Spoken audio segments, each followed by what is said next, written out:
por favor, abrir su Biblia en el segundo libro de Crónicas, en el capítulo 21. Vamos a ver ahí, todos los jueves hemos estado estudiando acerca de los reyes, ¿sí? Hoy vamos a ver a un rey de Judá llamado Joram. Y yo le he puesto aquí Joram, el rey asesino. El título está un poco fuerte, pero vamos a estudiar y vamos a aprender algunos principios de la Biblia. La Escritura dice que estas cosas se escribieron, ¿para qué? Para nuestra enseñanza.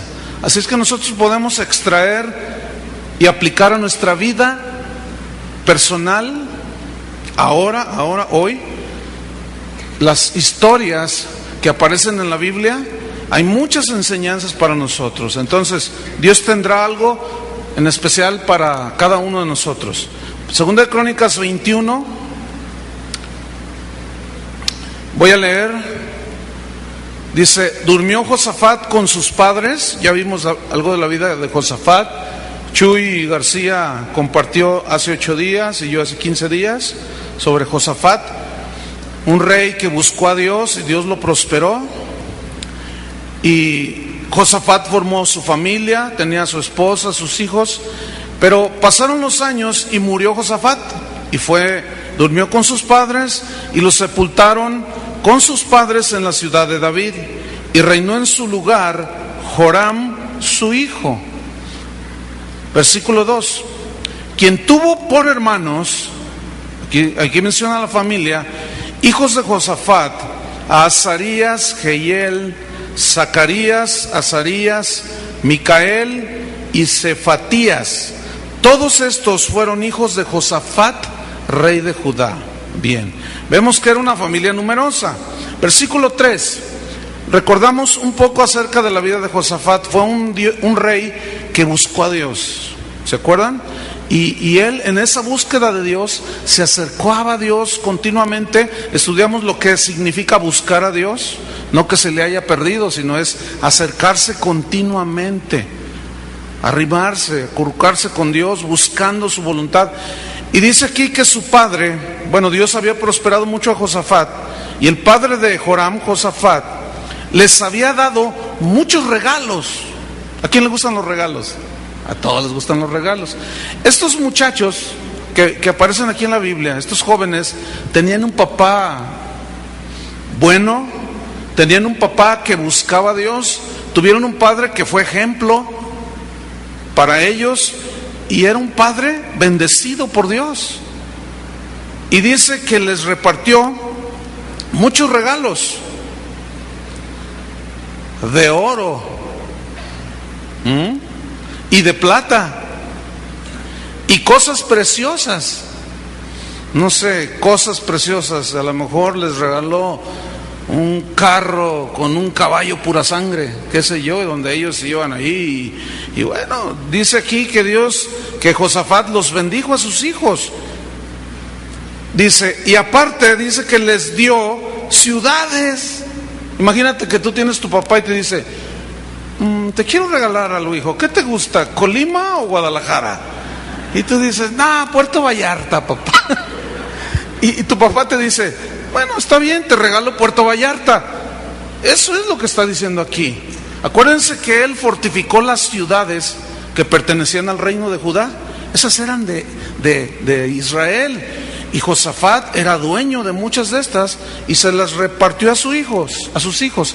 Eso se llama herencia. Digan todos herencia. Bueno, en este caso fue una herencia material. Y les repartió ciudades fortificadas en Judá, pero había dado el reino a Joram. ¿Por qué a Joram? La misma Biblia te lo dice. Porque él, o sea, Joram, era el primogénito. Había en Israel, en la ley escrita, unos principios que los reyes y todo cabeza del hogar debía de seguir, y era acerca de la primogenitura. El ser el primogénito en una familia era un privilegio, porque este era el que iba a heredar. Si había 4 hijos, el primogénito le daban 2 porciones más que a los demás. Y por herencia, en el caso de Joram, recibía el reinado de su padre. Entonces, como esto estaba en las escrituras, Josafat conocía, él bendijo a todos sus hijos, pero a Joram le dio el reino, la primogenitura. Había bendición para el primogénito. Hay un caso en la Biblia que todos conocemos, cuando Esaú y Jacob eran 2 hermanos, ¿se acuerdan? Ellos eran mellizos, dice la Biblia. Y narra la escritura que Esaú era el primogénito y a él le correspondía la herencia de su padre y la doble porción de todo lo que tenía su padre. Pero Esaú no sabía valorar lo que su padre, Isaac en este caso, le iba a heredar. Esaú era el típico hombre que le importa más vivir el momento que pensar en todo un linaje, en toda una descendencia. Y dice la Biblia que Esaú era un hombre cazador. Le gustaba andar en el campo y Jacob era pastor, ¿se acuerdan? Entonces en una ocasión dice la Biblia que él llegó cansado y Jacob, aunque era el segundo, él anhelaba la bendición de su padre.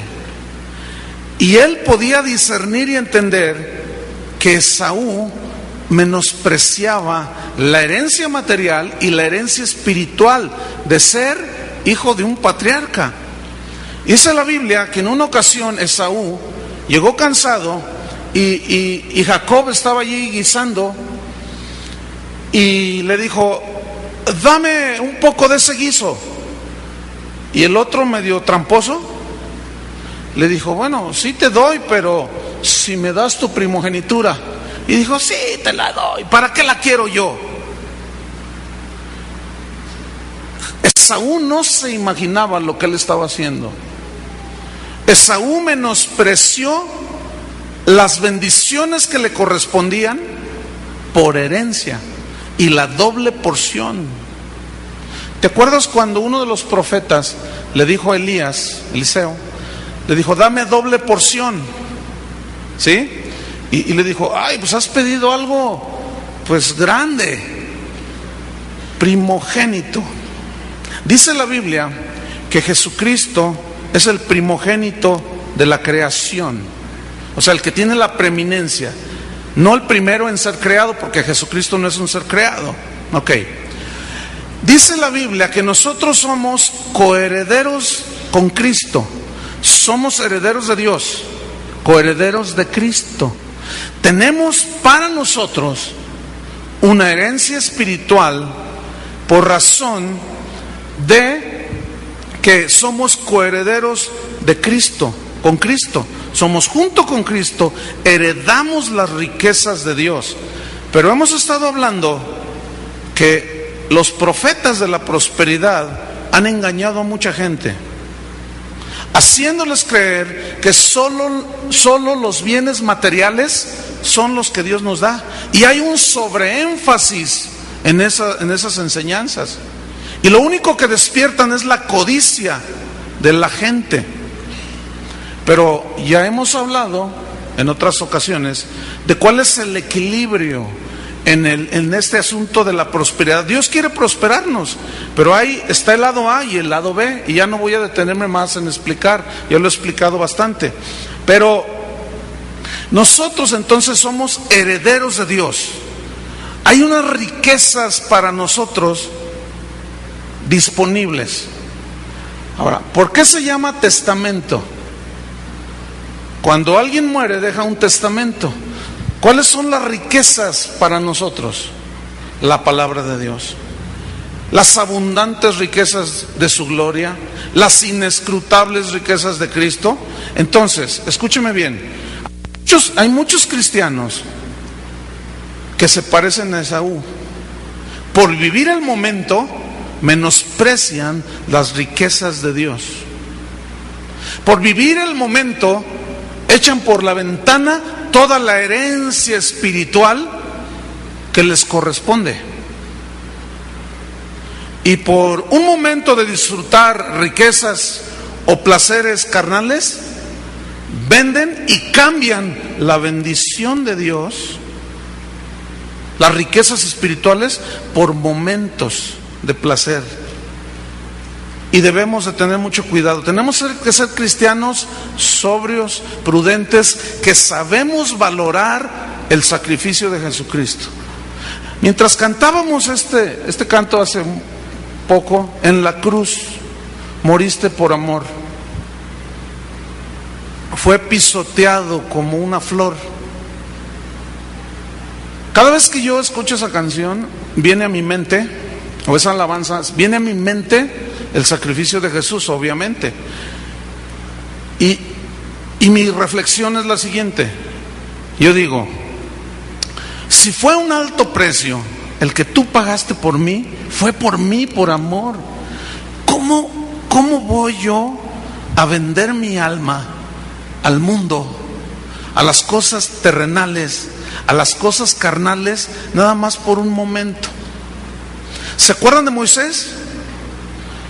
Que tuvo por mayores riquezas el vituperio de Cristo, porque dice que él tenía por mayores riquezas el vituperio de Cristo y no los tesoros de los egipcios. La Biblia nos habla y una y otra vez que cuidemos nuestro corazón de la avaricia, de las ganancias deshonestas, que cuidemos el corazón de las pasiones desordenadas y de todo aquello que la gente que no conoce a Dios está involucrada. Hermanos, nosotros somos de otro linaje, nosotros somos hijos de Dios y tenemos que valorar el sacrificio de Cristo. Esta explicación es muy sencilla, pero es muy valiosa, hermano. No cambie por nada la herencia que Dios tiene para usted. Algunos todavía no reciben la herencia, así como algunos de ustedes en lo natural que tienen padres que, bueno, a través de la vida han sido bendecidos por Dios y tienen sus propiedades terrenales, pero todavía están ellos aquí en vida y todavía no te dan tu herencia, ¿verdad que no? Pero un día, lo más normal es que mueran y te den tu herencia. ¿Sí? Cristo Jesús ya murió, nos pertenece la herencia, está a nuestro alcance las riquezas de Dios.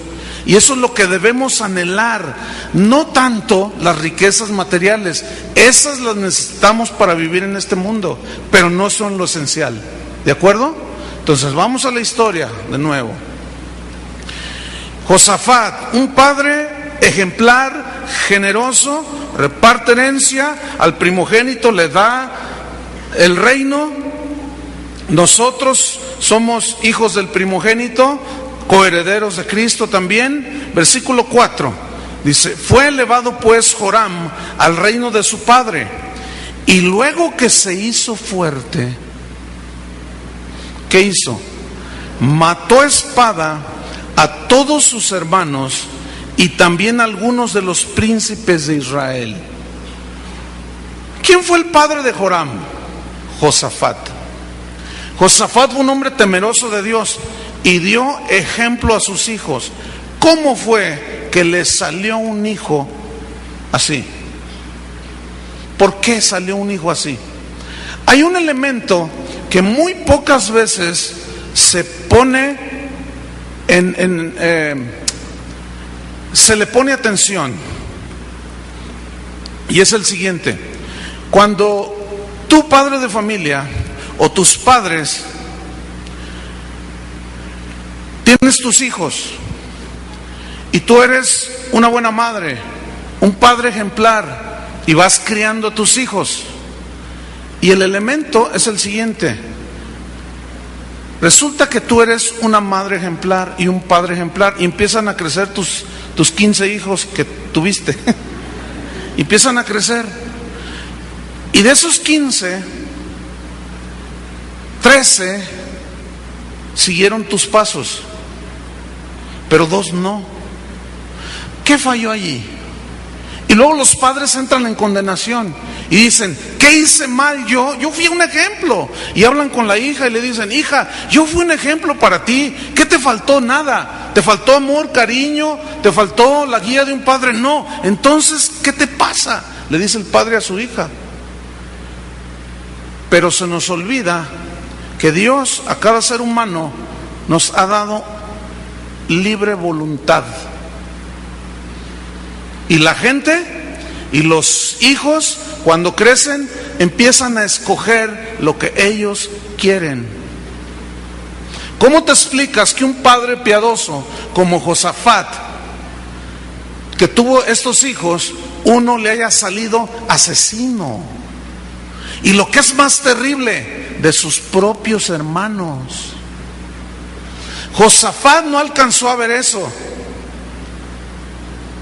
Hubiera sido terrible para él, porque fue un rey que buscó a Dios, fue un rey que hizo lo bueno delante de Dios, pero uno de sus hijos decidió no seguir los pasos de su padre. Y a veces nosotros podemos juzgar sin sabiduría. Podemos juzgar sin sabiduría, porque si nosotros no entendemos que a cada quien Dios le ha dado una libre voluntad, si no lo entendemos, podemos caer en un error y juzgar no con justo juicio, sino con un juicio injusto, porque nos falta entendimiento de la Biblia. Yo tengo amigos que son pastores muy conocidos, no solo en México, sino a nivel de Latinoamérica, y algunos son conocidos mundialmente. Hay un predicador, él es un evangelista que está considerado el hombre más ejemplar que ha vivido en el último siglo, en el cristianismo de hoy. Este hombre se llama Billy Graham. Algunos lo habrán escuchado, algunos lo habrán visto. Este hombre hace poquito acaba de dar su último sermón, porque ya es un hombre anciano, está enfermo, ya está para irse con aquel del que tanto habló. Este hombre, en todo su desarrollo como pastor o como evangelista, como hombre de Dios, nadie, absolutamente nadie en la historia, en su vida, le pudo señalar algo. Fue un ministro ejemplar, que es digno de que los que predicamos el evangelio lo imitemos, porque así dice la Biblia: considerad cuál haya sido el resultado de su conducta e imitad su fe. Y es un hombre en el cual yo sí pongo mis ojos y digo, yo quiero ser como ese hombre, yo quiero terminar mis días en la integridad de ese hombre. Toda su vida le fue fiel a su esposa, toda su vida les dio ejemplo a sus hijos, pero uno de ellos, cuando era muy joven, decidió apartarse de Dios. Vivió entre 15 a 20 años alejado de Dios y se hundió en las drogas. Se llama Franklin. Hoy, después de 15 años, el muchacho, ya ahorita es un hombre como de 40 y pico de años, él volvió en sí como el hijo pródigo, ¿se acuerdan? Después de haber andado en el mundo, de pronto vuelve en sí y dijo: iré a la casa de mi padre y le diré: Padre, he pecado contra el cielo y contra ti. Y hoy es un hombre de Dios, restaurado por el poder de Dios. Pero mucha gente juzgó mal a Billy Graham. Lo juzgaron mal porque dijeron: algún error cometió, por eso su hijo salió así, no necesariamente, porque fue un hombre ejemplar, pero se nos olvida que cuando tus hijos, mis hijos, los hijos de todos que están pequeños ahora, llega el momento en que ellos tienen la capacidad de decidir, y desgraciadamente no todos deciden por lo bueno. Y otro ejemplo está aquí en la historia que acabamos de leer, y otros fueron los hijos de Samuel, y Samuel fue un hombre de Dios.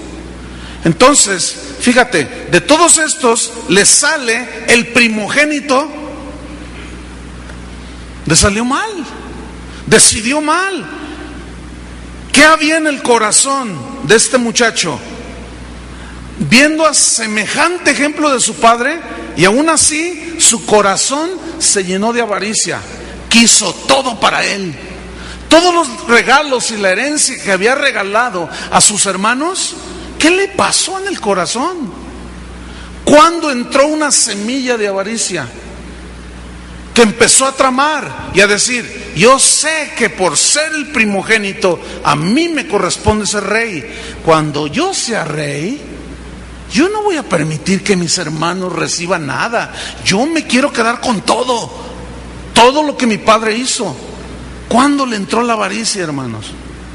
Acuérdense lo que dijo Pablo: la raíz de todos los males es el amor al dinero. En 27 años de ministerio, hermano, he visto a muchos ministros y a muchos cristianos deslizarse por la avaricia, por querer tener, por el amor al dinero, y se han deslizado y han caído y ya no están ahora. ¿Qué tenemos que hacer? Cuidar el corazón. Cuidar el corazón. Es muy triste ver a las familias, y aún familias cristianas, peleándose por la herencia. Una vez llegaron unos con Jesús y le dijeron: Señor, dile a mi hermano que parte la herencia conmigo. Se había quedado el otro con todo. Y Jesús les dice: miren, a mí, yo no vine aquí a partir herencias, ni a ser juez para repartir herencias. Y a veces a mí me ha tocado tratar ese tipo de situaciones entre cristianos. Ustedes están siendo en este momento, y los que son miembros de esta congregación conocen las enseñanzas que tenemos aquí. Sin embargo, a pesar de las enseñanzas, algunos, muchos, gracias a Dios, siguen lo bueno delante de Dios, pero hay otros que no. Hay otros que no. Y se van tras la avaricia. Pero es un momento ideal para que te detengas, reflexiones, analices tu corazón, porque fíjate hasta dónde puede llevar una inclinación y un pecado que está aquí guardado y oculto. Cuando Joram iba creciendo, de seguro él pensaba: yo seré rey y yo me quedaré con todo. Y es muy triste inclusive ver a cristianos pelearse, cuando se pelean en las iglesias, cuando se dividen, pelearse por las sillas, pelearse por las bocinas, pelearse. Qué horrible es eso. Vamos a la historia. Mata a sus hermanos y a algunos príncipes, dice, y versículo 5 dice: cuando comenzó a reinar era de 32 años, era un joven, y reinó 8 años en Jerusalén. Su reinado en realidad fue corto, 8 años. Dice el versículo 6: y anduvo en el camino de los reyes de Israel, como hizo la casa de Acab, porque tenía por mujer a la hija de Acab, y Acab fue un rey impío. Escuchen esto: e hizo lo malo ante los ojos de Dios.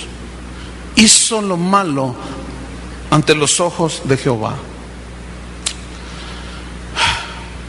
Cuando nosotros perdemos la conciencia de que Dios es un Dios omnipresente, nos metemos en problemas, que Él está en todos lados. Cuando perdemos la conciencia que el Dios que servimos es un Dios omnisciente, que todo lo sabe, nos metemos en problemas. Y pensamos que Dios está encerrado en un templo, Y pensamos que Dios está encerrado en un cuarto, como algunas religiones así lo tienen. Dios está en su templo ahí encerradito. Y la gente nada más hace sus ejercicios espirituales cuando van al templo y dejan a Dios como encerrado, como si estuviera Él encerrado. Y caminan por la vida haciendo lo malo delante de Dios. Y no tienen conciencia que Dios llena toda la tierra y que Él ve todas las cosas y que Él ve tu corazón y que Él ve cuando tomas lo que no es tuyo y que Él ve cuando tú anhelas lo que no debes de anhelar y ve el corazón. E hizo lo malo. Dios está y vive en cada hogar. Dios está ahí en tu hogar. Y cuando un varón le pone la mano encima a su esposa, hace lo malo delante de Dios. Y cuando una esposa le falta respeto a su marido, hace lo malo delante de Dios. Y cuando los hijos no desobedecen a los padres, hacen lo malo delante de Dios. Y este rey, al ser un rey, era un líder. Y otra vez llevó a la idolatría al pueblo de Dios. Aquí es donde está el reto para los padres de familia. ¿Cuántos son padres de familia? Ahí está el reto para nosotros, hermanos. Ser ejemplo para nuestros hijos, ser ejemplo para nuestra familia, ser ejemplo para con los hermanos. Pero el ser ejemplo no garantiza que tu familia te imite y haga lo bueno. Ellos decidirán. Ora para que ellos sepan decidir por lo bueno. E hizo lo malo delante de Dios, dice la Biblia. ¿Qué más? Vamos a leer. Versículo 7. Mas Jehová no quiso destruir la casa de David a causa del pacto que había hecho con David, porque le había dicho que le daría lámpara a él y a sus hijos perpetuamente. Fíjate cómo en este momento, aquí, en este versículo 7, la vida de David, el corazón recto de David, a pesar de sus errores, está guardando el reino de su descendencia. Aunque fue un hombre malo, Joram, y dijo Dios, no voy a destruir la casa de David porque hice un pacto con él. Dios sí sabe guardar los pactos. Y eso preservó por un tiempo, dándole oportunidad al rey Joram de que se arrepintiera. Dice en el versículo 8 que en los días de o sea de Joram, se rebeló Edom contra el dominio de Judá y pusieron rey sobre sí. Entonces pasó Joram con sus príncipes y todos sus carros y se levantó de noche y derrotó a los edomitas que le habían sitiado y a todos los comandantes de sus carros. Versículo 10. No obstante, Edom se libertó del dominio de Judá hasta hoy. También en el mismo tiempo Libna se libertó de su dominio, por cuanto él había dejado a Jehová, el Dios de sus padres. Además de esto, versículo 11, hizo lugares altos en los montes de Judá e hizo que los moradores de Jerusalén fornicasen tras ellos, o sea, tras los ídolos, y a ellos impelió a Judá, versículo 12. Y le llegó una carta del profeta Elías. Fíjate, ya andaba Elías por ahí. Y Elías se entera. Y Elías era el profeta de Dios en ese tiempo. Y le manda una carta, dice aquí, a Joram, que decía así la carta: Jehová, el Dios de David tu padre, ha dicho así.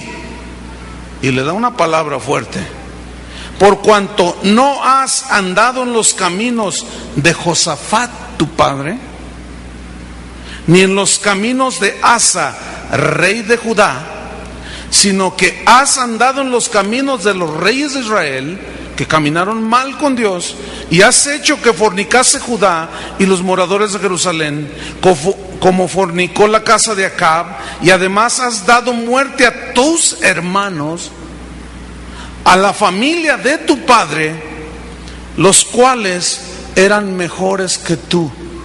¿Por qué le dijo esto el profeta? ¿Te imaginas al rey decirle eso? Elías estaba arriesgando su vida en ese momento, pero Elías ya tenía el principio de que es mejor obedecer a Dios antes que a los hombres, y no le importó arriesgar su vida para decirle la verdad a este rey. Y dice que eran mejores los hermanos de Joram que él. ¿Por qué? Porque ellos sí siguieron los caminos de su padre. Pero yo quiero que pongan atención a lo que vamos a leer enseguida, porque yo he escuchado a muchos cristianos que dicen: no, Dios no castiga, Dios es amor. ¿Los ha oído? ¿Qué tanto será cierto eso? Pues es cierto que Dios es amor, pero ese es el lado A. Dios también es un Dios de orden y de disciplina, y es un Dios justo, ¿cierto? Entonces muchos erróneamente creen que como Dios es amor, Dios no va a hacer justicia y no va a poner a cada quien en su lugar. No, Dios es un Dios justo que le da el pago a cada quien según sus obras. Vamos a leer. Lo que viene a continuación debe de ponernos a pensar, porque dice: he aquí que Jehová herirá tu pueblo, le dice la carta de Elías, de una gran plaga, y a tus hijos y a tus mujeres y a todo cuanto tienes. ¿Se acuerdan de Deuteronomio 28? Si tú obedeces, todas estas bendiciones te seguirán. Si tú desobedeces, todas estas maldiciones te seguirán. Porque la desobediencia acarrea maldición, la obediencia acarrea bendición. Entonces la bendición no viene por confesar positivo. Porque alguien puede andar en malos caminos, alejado de Dios, en la vanidad de su mente y en sus pecados, y tener una mente positiva. Pero la mente positiva en desobediencia trae un engaño terrible. Entonces dice en el versículo 15: y a ti, le dice, con muchas enfermedades. Wow, eso está tremendo. Con enfermedad de tus intestinos, hasta que se te salgan a causa de tu persistente enfermedad. Entonces, dice, Jehová despertó contra Joram la ira de los filisteos y de los árabes que estaban junto a los etíopes. ¿Quién despertó a los enemigos de Judá? ¿Quién? Dios. Los asirios fueron la vara de castigo en otros tiempos. En el tiempo de los profetas fue la vara de castigo para su mismo pueblo. Yo no sé cómo algunos llegan a hacer semejantes afirmaciones, que Dios no castiga. Y la Biblia es clara cuando dice: así como el padre castiga a su hijo, así Jehová castiga a sus hijos. Y azota a todo el que recibe por hijo. Si Dios dice, la disciplina no parece ser causa de gozo, sino de tristeza, pero después da fruto apacible de justicia y de santidad a los que son ejercitados. Entonces, ¿Dios disciplina o no? ¿Dios castiga o no? Claro que sí. Él castiga las desobediencias. Y por muchos años nos han enseñado a un Dios que es amor, y es verdad.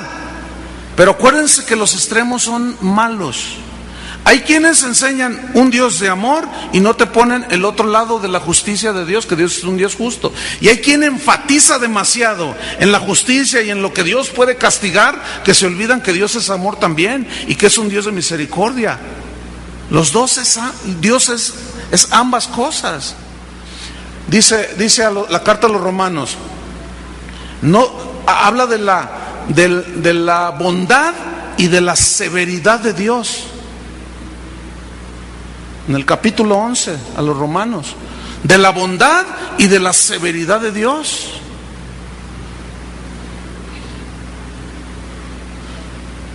Dice en el versículo 17: y subieron contra Judá los filisteos, los árabes, e invadieron la tierra, Y tomaron todos los bienes que hallaron en la casa del rey, y a sus hijos y a sus mujeres, y no le quedó más hijo, sino solamente Joacás, el menor de sus hijos. Después de todo esto, dice, Jehová lo hirió. ¿A quién? Al rey.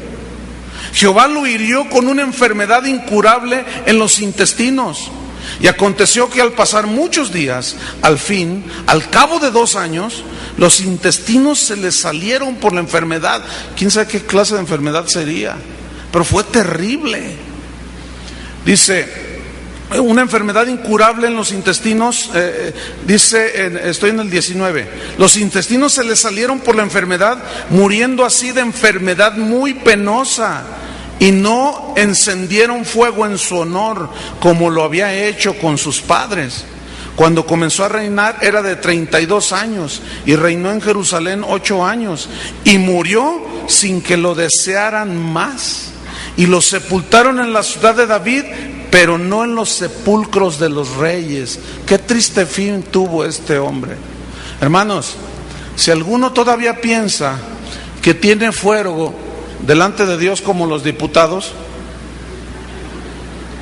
que hacen lo que les da su gana, violan las leyes, roban a la gente, mienten, tranzan, hacen desbarajuste y medio, y la ley no los puede tocar. Si alguno se cree diputado en el Congreso del cielo, está muy equivocado. No, hermanos, tenemos que andar con temor delante de Dios, porque Dios le da el justo pago a cada uno según sus obras. No podemos jugar con Dios. Tenemos que escudriñar nuestros corazones. Tenemos que ver la herencia que Dios me dio a mí, pero yo no debo de desear la herencia de otro. Esa es la herencia que Dios le da a él. Acuérdense que a unos les dio dones con manifestaciones de un tipo, a otros de otra, según el Espíritu les da cada uno. Y yo no debo de desear el ministerio de otro. Por eso hay tantas divisiones, porque existe esa inclinación como la de Joram. Cuando empiezan a crecer, cuando empiezan a tener influencia, al rato, algunos apenas a los 3 años de convertidos, ya hasta apóstoles se dicen. Y ahorita hay una enfermedad llamada apostolitis impresionante, que no es más ni menos que un anhelo y un deseo de controlar, de poder y de ser reconocido. Y yo me pregunto, ¿dónde están las evidencias de su apostolado? No hay nada. ¿De dónde sale eso, hermanos? De las inclinaciones del corazón. Y podemos estar escondiendo cosas. Nosotros no debemos anhelar los dones que tiene aquel, el ministerio que tiene aquella otra persona. No, Dios a mí me ha dado una herencia, Dios a ti te ha dado una herencia.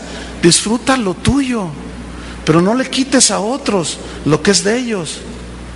Guarda tu corazón, porque el fin de ese tipo de gente es muy triste.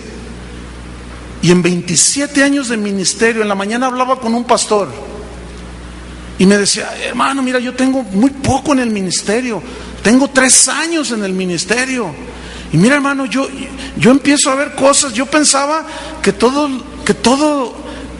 los cristianos pues eran buena onda, y que los pastores, no, pues todos tenían corazón de pastor. Dice, pero estoy viendo que no es así. Estoy viendo hombres que están en el ministerio que tienen corazón perverso, que tienen corazón inclinado a la avaricia. Y yo lo miraba y dije, ya le abrió los ojos el Señor a este joven en el ministerio. Y me decía, ¿sabes qué? Chuy? Me decía, yo tengo un celo, pero yo hasta le digo al Señor: Señor, si yo te voy a fallar, mejor llévame. Yo no te quiero fallar. Y yo estaba viendo enfrente de mí a un hombre de corazón íntegro, que prefiere desaparecer del mapa a fallarle a Dios. Pero hay muchos que cavilan en su mente, piensan en su mente. Hay algunos que ponen una iglesia para obtener recursos para ellos mismos. Imagínense nada más. El corazón es engañoso, el corazón es perverso, y las inclinaciones del corazón del hombre carnal jamás van a poder agradar a Dios. Los designios de la mente carnal jamás, hermanos. Tenemos que cuidarnos, porque hay muchos que están estudiando la palabra ahora de una manera muy fuerte, con mucha entrega, y un día Dios los va a poner en posiciones, y es nuestra insistencia, todos ellos, cuiden su corazón, porque si Satanás tentó a Jesús, se atrevió a tentar a Jesús, ¿qué no nos tentará a nosotros? Me decía este pastor, mira, hermano, yo aborrezco propuestas que me han hecho y me han dicho, oye, hermano, vente, vamos a Estados Unidos, vamos allá con los gringos, ellos tienen mucho dinero, vamos allá a sacarles el dinero, vamos ahí. Y dice, a mí no me andes haciendo tus propuestas. ¿Cómo que vamos a sacarles el dinero? ¿Qué es eso? ¿Un pastor hablando así? Esos son los reyes como Joram. Y esos son los que abusan de la gente. Y esos son los que pisotean a la gente, al pueblo de Dios. Y saben una cosa, hermanos, ustedes tienen que estar preparados para discernir a todo ese tipo de gente. Porque haciendo eso, tú podrás cuidar tu vida y a los tuyos. Amén. ¿Qué tiene Dios para ti? Hay muchas riquezas espirituales para ti. Hay un porvenir en Dios, hay un futuro muy halagador, muy bendecido por Dios, si tú cuidas tu corazón y guardas tu corazón. Pero el fin de los perversos será el que siempre ha sido: desaparecer. Como aparecieron, desaparecen. Pero la memoria del justo será eterna. ¿Cuántos quieren seguir el camino de Dios? Cierra tus ojos y escudriñemos el corazón. Esto es algo básico, importante, porque algunos, es triste, en la misma familia de Dios podemos decir que hay asesinatos, podemos decir que hay violaciones, y todo lo que en el mundo natural, también en el mundo espiritual. Tú perteneces a una familia. Piensa esto, escucha esto. Tú perteneces a una familia, la familia de Dios. Eres hijo de un rey, de Jesús, el Rey de Reyes. Él tiene cosas para ti. Él es un Dios generoso. Piensa en esto. Él ya te repartió en abundancia su misericordia, su bondad. Ya te repartió en abundancia su perdón. Pero tiene más riquezas para ti.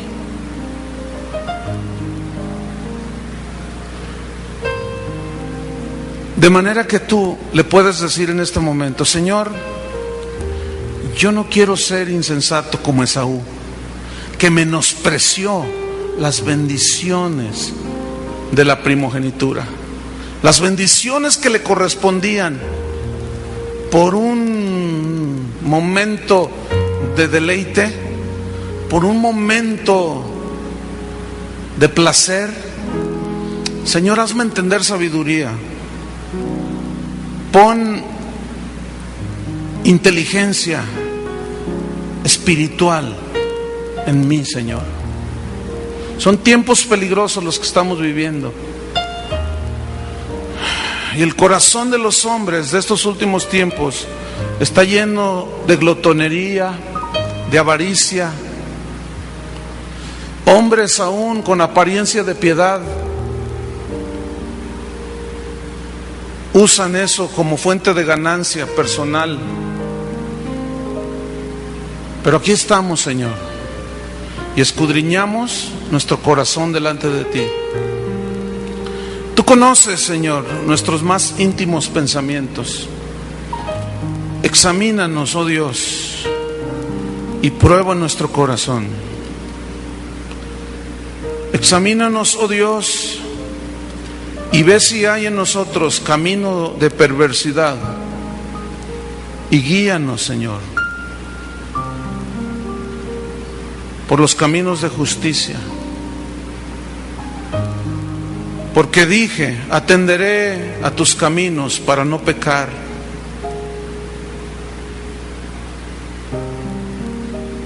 Se enardeció mi corazón dentro de mí. En mi meditación se encendió fuego. Hazme saber, Señor, mi fin, y cuánta sea la medida de mis días. Sepa yo cuán frágil soy. Porque aquí diste a mis días término corto, y mi edad es como nada delante de ti. Porque ciertamente es completa vanidad todo hombre que vive. Ciertamente como una sombra es el hombre. Ciertamente en vano se afana, amontonando riquezas, y no sabe quién las recogerá. Y ahora, Señor, ¿qué esperaré yo? Mi esperanza está en ti. Líbrame, Señor, de todas mis transgresiones. Quita de sobre mí tu plaga. Estoy consumido bajo los golpes de tu mano. Con castigos por el pecado corriges al hombre, y deshaces como polilla lo más estimado de él. Oye mi oración, oh Señor, y escucha mi clamor. No calles, porque forastero soy para ti y advenedizo, como todos mis padres. Tomaré fuerza, Señor, antes que vaya y muera. Tú aumentarás mis fuerzas como las del búfalo. Pacientemente esperé al Señor, y se inclinó a mí y oyó mi clamor, y me hizo sacar del pozo de la desesperación, del lodo cenagoso. Puso mis pies sobre peña y enderezó mis pasos. Señor, endereza nuestros pasos. Puso luego en mi boca cántico nuevo, alabanza a nuestro Dios. Verán esto muchos y temerán y confiarán en Jehová. Bienaventurado el hombre que puso en Jehová su confianza, y no mira a los soberbios ni a los que se desvían tras la mentira. Has aumentado, oh Jehová Dios mío, tus maravillas y tus pensamientos para con nosotros. No es posible contarlos ante ti. Si yo anunciare y hablare de ellos, no pueden ser enumerados. No encubrí, Señor, mi pecado, sino lo confesé. He publicado tu fidelidad y tu salvación. Señor, no retengas de mí tus misericordias, porque me han rodeado males sin número. Me han alcanzado mis maldades y no puedo levantar la vista. Se han aumentado más que los cabellos de mi cabeza, y mi corazón me falla. Quieras tú librarme, Señor. Señor, apresúrate a socorrerme, y sean avergonzados y confundidos a una los malos y los perversos. Gócense y alégrense en ti todos los que te buscan, y digan siempre los que aman tu salvación: Jehová sea enaltecido. Aunque afligido yo y necesitado, Dios pensará en mí. Mi ayuda y mi libertador eres tú, Señor. Dios mío, no te tardes. Dile al Señor esta oración: Señor, guarda mi corazón. Pon una protección alrededor de él. Quiero sacar de mi vida y de mis pensamientos la injusticia, el enojo, la mentira. Dame un corazón como el tuyo, Señor. Yo quiero seguir el ejemplo de mi Padre Dios. Yo quiero seguir buscando al Señor. sin desviarme ni a derecha ni a izquierda. Quiero seguir en el camino de la justicia y tú me guardarás, Señor. Tú me guardarás. Ponte de pie, hermano, por favor. Levanta tus manos a Dios y dile: Señor, solo tú eres mi ayuda. Solo tú, Señor, eres mi refugio. Solo tú eres mi santidad. Solo tú, Señor. Levanta tus manos.